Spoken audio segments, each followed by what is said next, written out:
ஞானானந்தமயம் தெய்வம் நிர்மலஸ்படிகாகிருதியும் ஆதாரம் சர்வ வித்யாநாமய கிரீவம் பாஸ்மகே. நேயர்கள் அனைவருக்கும் அஸ்ட்ரோ KS ஐயங்காரின் பணிவான நமஸ்காரங்கள். மாத பலன் குரோதி வருஷம் தை மாதத்தினுடைய பலன்களை பார்க்கலாம். முதல்ல இந்த குரோதி வருஷம் தை மாதம் அப்படின்றது 14/1/2025 12/2/2025 வரலும் உண்டான காலகட்டத்தை குரோதி வருஷம் தை மாதம்னு சொல்கிறோம்.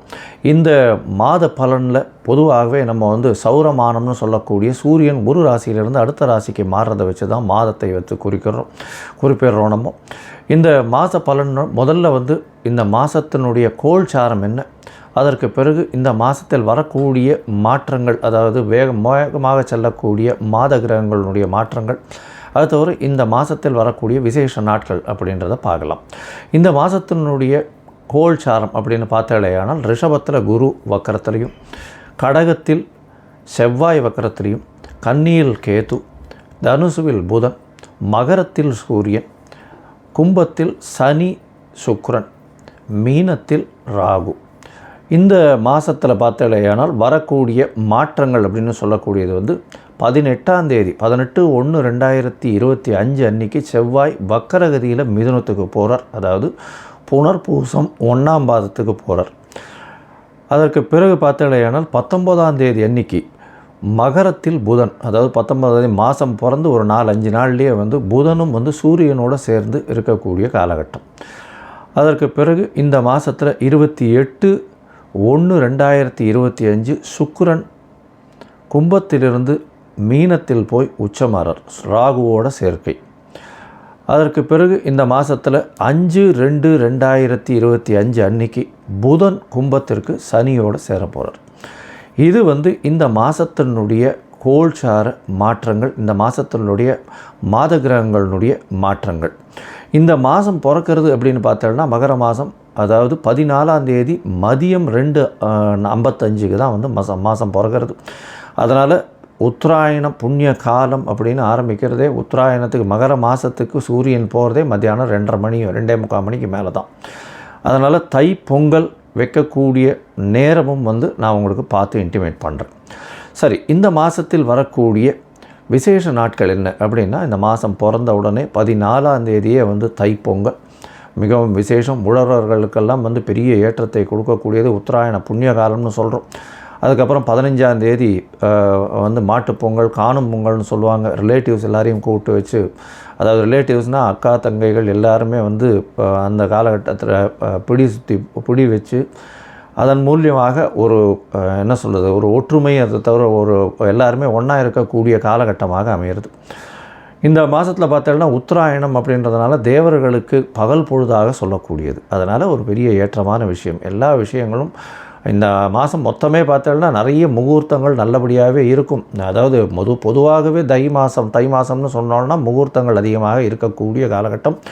இந்த வருஷம் சற்று கம்மியாக இருக்கும். ஏன்னா குருவும் வக்கரகதியில் செவ்வாயும் வக்கரகதியில் இருக்கிறதுனால இந்த முகூர்த்தங்கள் பார்த்து வைக்கிறது கொஞ்சம் கஷ்டமாக இருக்குது. கொஞ்சம் பார்த்து இது பண்ணுறது நல்லது. ஏன்னா 2 கிரகங்களும் ரொம்பவும் முக்கியமான கிரகங்கள் திருமணத்தை பொறுத்தவரையிலும். அந்த 2 கிரகங்களும் வக்கரத்தில் இருக்கிறதுனால சற்று இந்த முகூர்த்த தினங்களுக்கு சற்று பின்னடைவு இருக்கிறதா பார்க்குறேன். அடுத்தது பார்த்தீங்கன்னா இந்த மாதத்தில் தியாகராஜ ஆராதனை, அதாவது சத்குரு தியாகராஜர் அப்படின்னு திருவையாறில் அவருடைய ஆராதனை விழா நடக்கும். அதாவது பஞ்சரத்ன கீர்த்தனை இதெல்லாம் ரொம்ப அபூர்வமாக அதிசயமாகவும் நடக்கக்கூடிய காலகட்டமாக அமையப்போகிறது. இந்த வருஷம் பார்த்தோன்னா அது தியாகராஜ ஆராதனை 18/1/2025 அன்றைக்கி இது வருது. அதற்கு பிறகு பார்த்தோம்னா 21ஆம் தேதி அன்றைக்கி 21/1/2025 அன்றைக்கி அஷ்டகான்னு போட்டிருக்கும். அதாவது அஷ்டகா அன்வஷ்டகா அப்படின்றது சப்தமி அஷ்டமி நவமி இந்த 3 தினங்கள் மார்கழி தை மாசி பங்குனி இந்த 4 மாதங்களும் தர்ப்பணம் பண்ணுறது. இந்த வருடத்திற்கு 96 தர்ப்பணம்னு சொல்லக்கூடியதில் இந்த 12ம் அடங்கும். அது ரொம்பவும் முக்கியமான விஷயம். இது தவிர பார்த்தேனால் இந்த மாதம் இந்த தை மாதத்தில் வாஸ்து புருஷன் கண் விழிக்கும் நேரம் வேறு வருது. மிகவும் விசேஷமான காலகட்டம். வாஸ்து புருஷன் கண் விழிக்கும் நேரம் அப்படின்னு சொல்லக்கூடியது 9:52 11:22 வரலும் இருக்கக்கூடிய காலகட்டம். இது சுமார் 90 நிமிஷங்கள், அதாவது 1 மணி நேரம் 30 நிமிஷங்கள் இருக்கக்கூடிய காலகட்டமாக இருக்குது. இந்த காலகட்டத்தில் பார்த்தேனால் அதாவது வாஸ்து புருஷன் கண் விழிக்கிறார். கண் விழித்து அவர் வந்து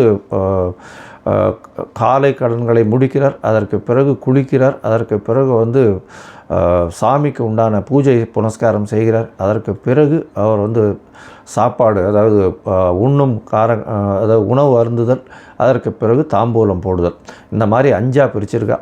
இந்த 5 விஷயத்தையும் 18 நிமிஷமாக வந்து இந்த 90 நிமிஷம் பிரிக்கப்பட்டிருக்கு. இந்த கடைசி 18 நிமிஷம் அப்படின்னு சொல்லக்கூடியது வந்து மிகவும் ஏற்றமான காலம் அப்படின்னு சொல்லக்கூடியது. அதாவது ரொம்பவுமே விசேஷமான காலம் அப்படின்னு சொல்லக்கூடியது.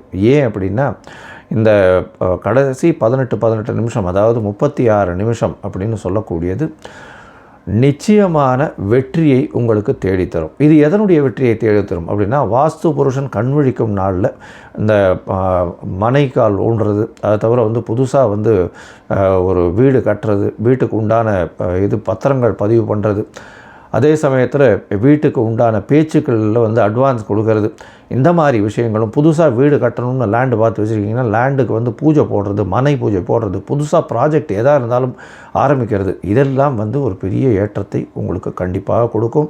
அந்த ப்ராஜெக்டில் எந்த ஒரு பிரச்சனையும் வராத அளவுக்கு நல்லபடியாக நடக்கக்கூடிய காலகட்டமாகவே நிச்சயமாக அமையும். அதற்கு பிறகு இந்த மிகவும் முக்கியமான நாள் அப்படின்னு சொல்லக்கூடியது 29/1/2025, அதாவது தை அமாவாசை, உத்தராயண புண்ணிய காலத்தின் முதல் அமாவாசை. அதாவது தேவர்கள் பகல் பொழுதில் நடக்கக்கூடிய முதல் அமாவாசை. எப்பொழுதுமே தை மாதம், ஆடி மாதம், அதுக்கப்புறம் புரட்டாசி மாதம், இந்த அமாவாசையெல்லாம் ரொம்பவும் விசேஷம். இந்த அமாவாசைகள்லாம் பித்ருக்கள் நம்மளுடைய லோகத்துக்கு வந்து நம்மளோட சேர்ந்து இருக்கிறதா வந்து ஐதீகம். அதனால் வந்து இந்த அமாவாசைக்கு தாய் தந்தையர் இல்லாதவர்கள் கண்டிப்பாக பித்ருக்களுக்கு கொடுக்க வேண்டிய அவர்களுக்கு தர்ப்பணங்கள், அதை தவிர பித்ருக்களுக்கு சேர வேண்டிய விஷயங்களை வந்து பண்ணுறதும், அதை தவிர அருகில் இருக்கக்கூடிய அந்த கோவிலுக்கு போயிட்டு வர்றதும் அதன் மூலியமாக நல்ல ஒரு ஏற்றம் கிடைக்கக்கூடிய காலகட்டம். உங்களுடைய தோஷங்கள், பித்ருக்களுக்கு பண்ணாதது தோஷம் வரும், பண்ணிங்கன்னா நல்ல ஒரு ஏற்றம் வரக்கூடிய வாய்ப்புகள் நிச்சயமாக உண்டு. அடுத்த ஜென்ரேஷனும் நல்லபடியாக இருக்கும். அதை தவிர பார்த்தோம்னா இந்த வருஷம் ரத சப்தமி, அது வந்து 4/2/2025 அந்த அன்றைக்கி வருது. அதாவது சூரியன் தேர்கால் திரும்புறதுன்னு சொல்லுவாள். அந்த ரத சப்தமம் வந்துருத்தோம்னா அதுக்கப்புறம் வந்து உங்களுக்கு ஃபுல் அண்ட் ஃபுல் வெயில் அதிகமாகிட்டே போக ஆரம்பிச்சிடும். இனிமேல் வரக்கூடிய காலங்கள் எல்லாமே வெளிச்சம் ரொம்ப அதிகமாக இருக்கும். லாங் டேஸ் வந்து வரக்கூடிய வாய்ப்புகள், அதாவது டே டைம் வரக்கூடிய வாய்ப்புகள் மிகவும் அதிகமாக இருக்கும். இந்த மாதத்தில் மிக மிக மிக மிக முக்கியமான நாள், ஒரு பெரிய விசேஷமான நாள் அப்படின்னு சொல்லக்கூடியது வந்து பார்த்தாலேயானால் தைப்பூசம். தைப்பூசம் அப்படின்னு சொல்கிறது 11ஆம் தேதி வருது. 11/2/2025 அன்றைக்கி வருது. அதாவது 29 தை மாதத்தில் வருதுன்னு வச்சுக்கோங்களேன், கடைசி நாளுக்கு வருது. தைப்பூசம் அப்படின்றது வந்து முருகனுக்கு அலகு குத்துறது, வேல் சுமக்கிறது, அதை தவிர காவடி சுமக்கிறது, பால் குடம் எடுக்கிறது, இதெல்லாம் நிறைய விஷயங்கள் நடக்கும்.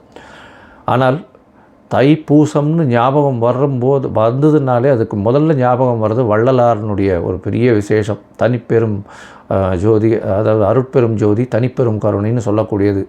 அதாவது அணையாத விளக்கு, எப்பொழுதுமே வந்து இன்று வரலும் சாப்பாடு தானமாக கொடுக்கக்கூடிய ஒரு பெரிய இடம் இந்த வடலூரில் இருக்குது.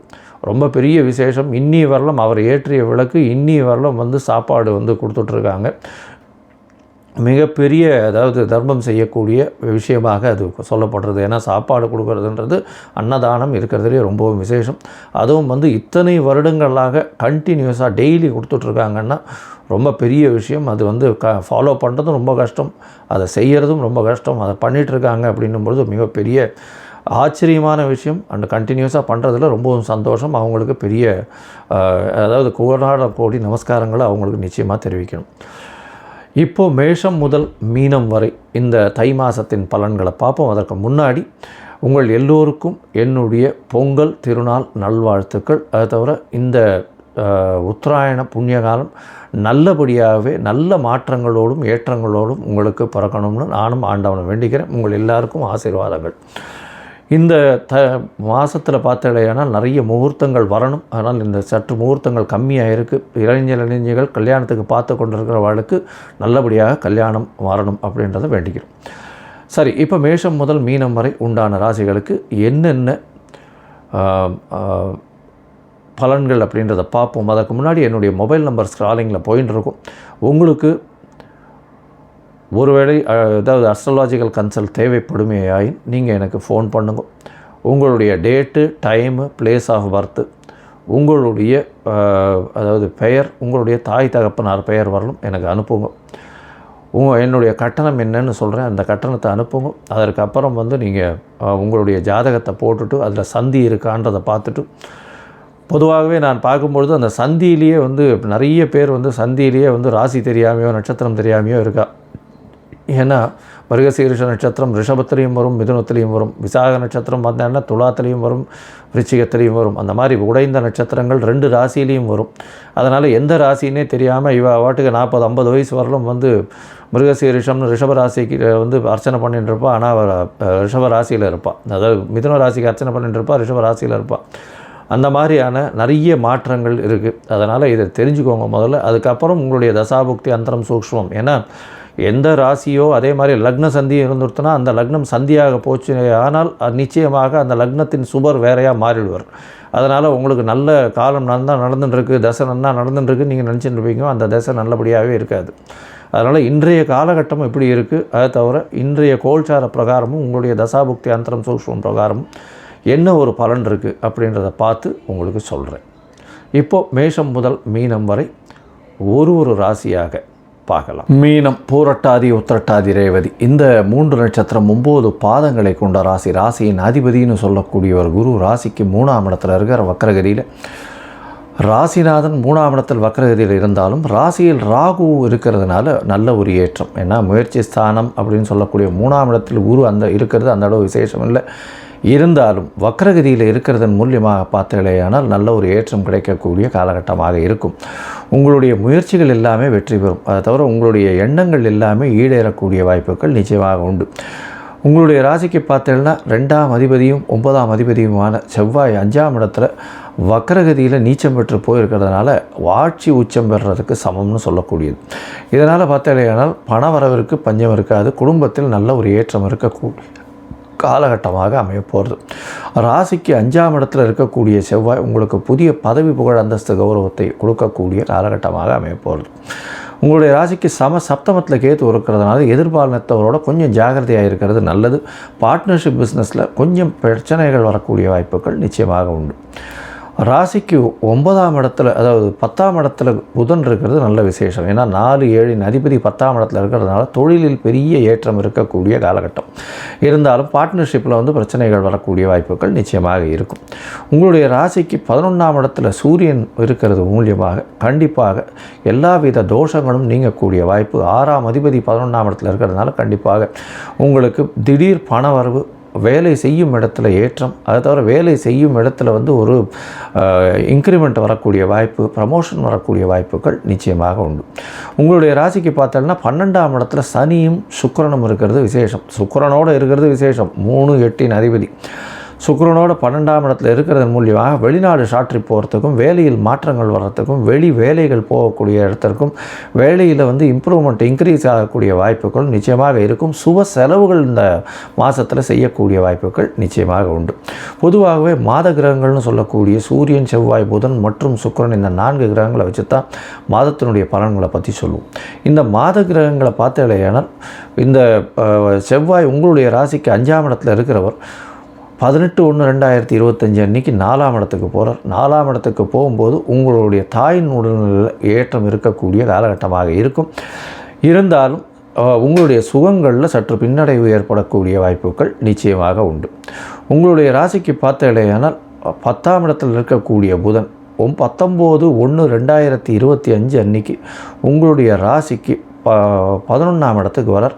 சூரியன் புதன் சேர்ந்து இருக்கக்கூடிய காலகட்டம். 6-7 அதிபதி 11ஆம் இடத்துல இருக்கிறதுனால 2வது திருமணத்திற்கு பார்த்து கொண்டிருப்பவர்களுக்கு நிச்சயமாக 2வது திருமணம் ஏற்படக்கூடிய வாய்ப்புகள் நிச்சயமாக உண்டு.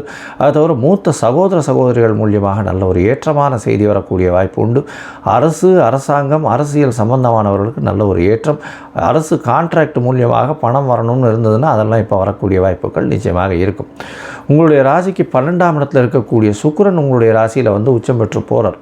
ராகுவோட சம்பந்தம் சுக்கிரன். அதனால் எதிர்பாலினத்தவர், அதாவது எதிர்பாலினத்தவர் மூலியமாக பெரிய ஏற்றம் கிடைக்கக்கூடிய இருக்கக்கூடிய காலகட்டம். ஆணுக்கு பெண்ணும், பெண்ணுக்கு ஆணும் இதன் மூலியமாக பெரிய ஏற்றமாக இருக்கும்.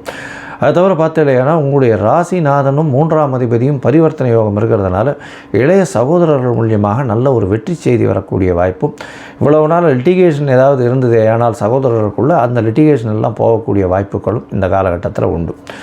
3ஆம் இடத்தில் இருக்கக்கூடிய குரு பரிவர்த்தனை யோகத்தில் ஆட்சி பெற்று போகிறதுனால உங்களுக்கு உடல்நிலையில் நல்ல ஒரு ஏற்றம் இருக்கக்கூடிய காலகட்டமாக அமையும். சுக்கிரன் 3ஆம் இடத்துல பரிவர்த்தனையில் இருக்கிறதுனால முயற்சிகள் எல்லாமே நிச்சயமாக வெற்றி பெறக்கூடிய வாய்ப்புகள் உண்டு. இந்த மீனராசிக்காரர்கள் இம்போர்ட் எக்ஸ்போர்ட் பிஸ்னஸ் பண்ணுறவங்க, அதை தவிர பார்த்தேனால் இந்த இது கடல் வாழ் உயிரினங்கள் வியாபாரம் பண்ணுறவங்க, அதை தவிர ப்ரொஃபஸர்ஸு, டீச்சர்ஸு, தங்கம் வியாபாரம் பண்ணுறவங்க, அதை தவிர ஆசிரியர்கள், இவங்களுக்கெல்லாம் பெரிய ஏற்றம் கிடைக்கும். எஜுகேஷனல் இன்ஸ்டிடியூஷன் இவங்களுக்கெல்லாம் பெரிய ஏற்றம் கிடைக்கக்கூடிய காலகட்டமாக அமைய போகிறது. இந்த மாதத்தில் பார்த்தீங்கன்னா உங்களுடைய முயற்சிகள் எல்லாம் வெற்றி பெறும்னு சொல்லணும். இருந்தாலும் சில நாட்கள் உங்களுடைய முயற்சிகளை தள்ளி வைக்கிறது நல்லது. அந்த சில நாட்கள்னு சொல்லக்கூடியது சந்திராஷ்டம காலம்னு சொல்கிறோம். இந்த சந்திராஷ்டம காலத்தில் உங்களுடைய முயற்சிகளை தள்ளி வைக்கிறது நல்லது. ஏன்னா மதிகாரகன் மறைந்திருக்கக்கூடிய காலகட்டத்தில் சந்திராஷ்டமம்னு சொல்கிறோம். ஒருவேளை நீங்கள் பண்ண வேண்டிய கட்டாயத்தில் இருந்தீங்கன்னா சந்திரனுக்கு உண்டான எளிய பரிகாரம்னு சொல்லக்கூடிய அகத்திக்கீரை கட்டு கோசாலையில் கொடுங்கோ பசுமாட்டுக்கு. அது உங்களுடைய சந்திராஷ்டமத்தின் தாக்கத்தை நிச்சயமாக குறைக்கும். இதை தவிர பார்த்தேனால் உங்களுடைய ராசிக்கு இந்த மாதம் அருகில் இருக்கக்கூடிய லக்ஷ்மி நரசிம்ம பெருமாளை போய் விழுந்து சேவிச்சுட்டு வாங்கும். அதை தவிர தட்சிணாமூர்த்தியை போய் சேவிச்சுட்டு வாங்கும். வியாழக்கிழமை மூக்கு கடலை அது சுண்டல் பண்ணி தானம் கொடுத்துட்டு வாங்கும். அதை தவிர மஞ்சள் வஸ்திரம் தானம் கொடுத்துட்டு வாங்கும். இது உங்களுடைய இந்த மாதத்தில் உங்களை பெரிய ஏற்றத்தில் கொண்டு போய் விடக்கூடிய காலகட்டமாக இருக்கும். லோகா சமஸ்தா சுகினோ பவந்து. நன்றி, நமஸ்காரம். Astro KS Iyengar YouTube channel பார்த்தமைக்கு நன்றிகள். மேலும் இது போன்ற ஆன்மீக ஜோதிஷ தகவல்கள் உங்களை அடைய astro KS Iyengar YouTube channel subscribe செய்யவும், பெல் ஐக்கானை மறக்காமல் அழுத்தவும். நன்றி, வணக்கம்.